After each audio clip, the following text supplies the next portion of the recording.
If you want to play Monopoly Poker with your friends, in today's video, I'm going to show you exactly how you can do it.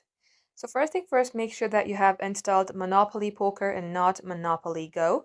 As you have installed Monopoly Poker, open it. And at this section, make sure that you are logged into your specific Monopoly Poker account. You can either sign in via your Google account or your Facebook.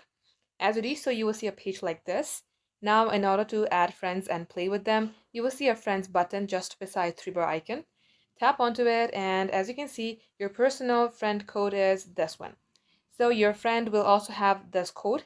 You have to get that code first, and then tap on this add friend button. And simply paste the code here that is given to you by your friend. Once you do so, tap on send request. And now ask them to repeat this process. They have to launch their poker, tap on this button, tap on request. If you have sent them request, they will be able to see it right here and they have to accept it. Once they have accepted it, you may go ahead, launch any of these games, and just like so, this is how you can play with friends. Thank you for watching. We will catch you up in our next upload. In today's video, I'm going to show you exactly how you can do it.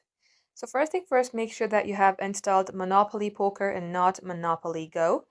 As you have installed